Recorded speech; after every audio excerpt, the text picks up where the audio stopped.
ಶನಿವಾರದ ನೇರ ಪ್ರಸಾರದ ಕಾರ್ಯಕ್ರಮ.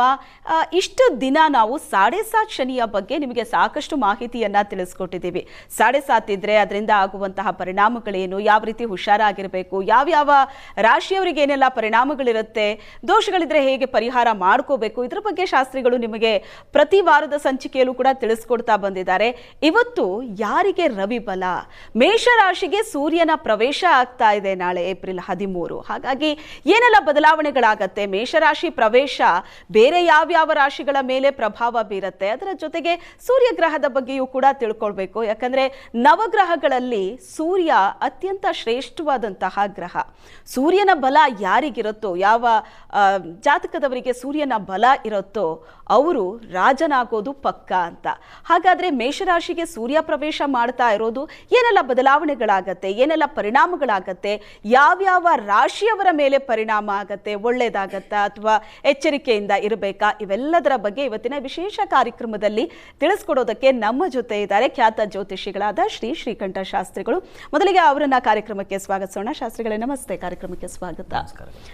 ಶಾಸ್ತ್ರಿಗಳೇ, 7.5 ಬಗ್ಗೆ ಬಹಳಷ್ಟು ವಿಚಾರವನ್ನ ನಮ್ಮ ವೀಕ್ಷಕರಿಗೆ ತಿಳಿಸ್ಕೊಟ್ಟಿದ್ದೀರಿ, ಕರೆ ಮಾಡು ಕೂಡ ಪ್ರಶ್ನೆ ಮಾಡಿದ್ದಾರೆ. ಇವತ್ತು ನಾವು ರವಿ ಬಲದ ಬಗ್ಗೆ ಮಾತಾಡ್ತಾ ಇದ್ದೀವಿ. ಅದು ಮೇಷರಾಶಿಗೆ ಪ್ರವೇಶ ಆಗ್ತಾ ಇರೋದ್ರಿಂದ ಯಾವ ರೀತಿ ಪರಿಣಾಮಗಳಿರುತ್ತೆ? ಒಂದು ಗ್ರಹ ಒಂದು ರಾಶಿಗೆ ಪ್ರವೇಶ ಅಂದರೆ ಬೇರೆ ಯಾವುದರ ಮೇಲೆಲ್ಲ ಪರಿಣಾಮ ಬೀರುತ್ತೆ? ಶ್ರೀ ಗುರುಭ್ಯೋ ನಮಃ. ಹರಿ ಓಂ.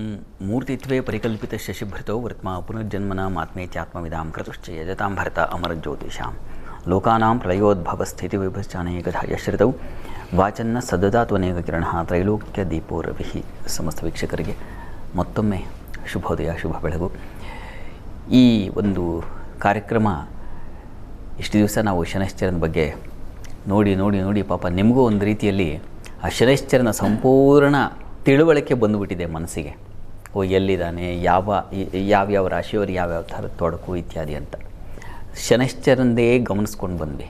ಶನಿಯ ಅಪ್ಪ ಒಬ್ಬ ಇದ್ದಾನಲ್ಲ, ಸೂರ್ಯ ಪರಮಾತ್ಮ, ಅವನ ಬಗ್ಗೆ ಸ್ವಲ್ಪ ನಾವು ತಿಳಿಬೇಕು. ಯಾಕೆಂದರೆ ಸೂರ್ಯ ಆತ್ಮ ಜಗತಸ್ತಷ್ಟುಶ್ಚ ಅಂತ ಹೇಳುತ್ತೆ ಶಾಸ್ತ್ರದಲ್ಲಿ, ವೇದದಲ್ಲಿ ಒಂದು ಮಾತಿದೆ.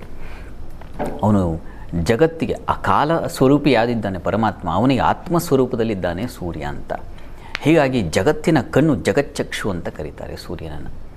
ಹೀಗಾಗಿ ಇಂತಹ ಸೂರ್ಯನಿಂದಲೇ ನಮ್ಮ ಇಡೀ ಜೀವ ಸಂಕುಲಕ್ಕೆ ಎಲ್ಲ ಬಗೆಯ ಒಂದು ಸಂಪತ್ತು, ಸೂರ್ಯನೇ ನಿಜವಾದ ಸಂಪತ್ತು.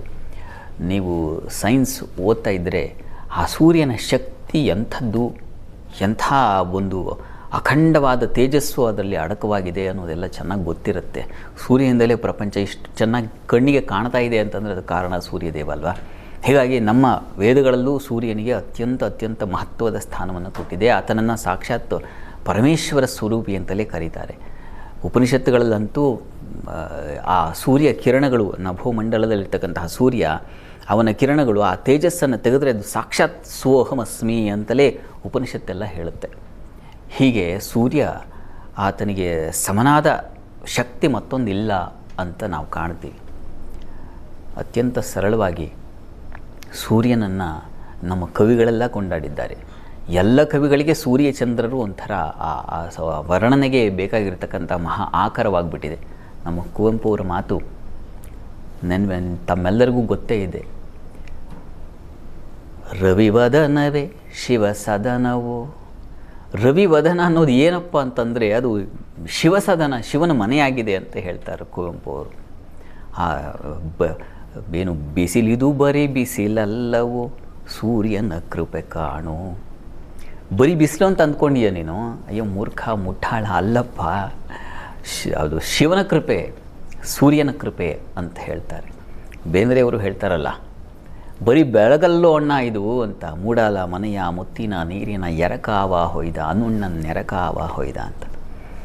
ಸೂರ್ಯ ಬಂದು ಎರಚಿದಾನೆ ನೋಡಿ, ಕದರ ಹಾಕಿದಾನೆ ಅವನು, ಯಾವ ಥರದ ಬೆಳಕಿನ ಕದರನ್ನು ಹಾಕಿದ್ದಾನೆ ಅಂತ. ಅದು ಕೊನೆಗೆ ಅವರು ಹೇಳ್ತಾರೆ, ಬೆಳಕಲ್ಲ ಇದು, ಅದು ಶಿವತೇಜಸ್ಸು. ಆ ರೀತಿಯ ಒಂದು ಉಪನಿಷದ್ ದೃಷ್ಟಿಯಲ್ಲಿ ಬೇಂದ್ರೆಯವರು ಬರೀತಾರೆ. ಇಂಥ ಎಷ್ಟೋ ಎಲ್ಲ ಕವಿಗಳು ಸೂರ್ಯನ ಬಗ್ಗೆ ಹೇಳಿದ್ದಾರೆ. ಹಾಗೆ ಸೂರ್ಯಶಕ್ತಿ ಅಂತಕ್ಕಂಥದ್ದು ಮನುಷ್ಯನ ಜೀವ ಸಂಕುಲ, ಮನುಷ್ಯ ಅಷ್ಟೇ ಅಲ್ಲ, ಪ್ರತಿ ಪ್ರಾಣಿ ಸಂಕುಲಕ್ಕೆ. ನಮಗೆ ಮಳೆ ಬರಬೇಕು ಅಂದರೆ ಸೂರ್ಯ ಹೀರಬೇಕು, ಆಮೇಲೆ ಮಳೆ. ಇಂಥವನು ಸೂರ್ಯ. ನಮಗೆ ಕಾಲವಿಲ್ಲ, ಇನ್ನೂ ಉಪನಿಷತ್ತು ವಾಕ್ಯಗಳನ್ನೆಲ್ಲ ಹೇಳಿಬಿಡ್ಬಹುದು, ಆದರೆ ನಮ್ಮ ಸಮಯ ಬೇರೆಯೂ ಹೇಳಬೇಕಲ್ಲ. ಹೀಗಾಗಿ ಇಂತಹ ಸೂರ್ಯ ಪರಮಾತ್ಮ ಅವನಿಗೀಗ ಶಕ್ತಿ.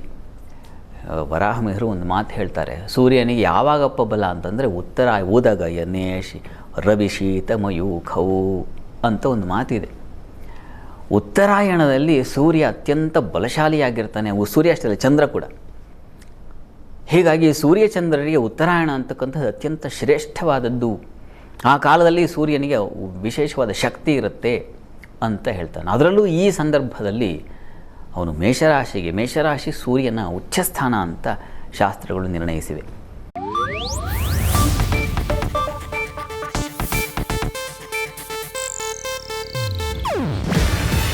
ಇದು ಏಷ್ಯಾನೆಟ್ ನ್ಯೂಸ್ ನೆಟ್ವರ್ಕ್ ಪ್ರಸ್ತುತಿ. ನೀವು ನೋಡ್ತಿದ್ದೀರಾ ಏಷ್ಯಾನೆಟ್ ಸುವರ್ಣ ನ್ಯೂಸ್.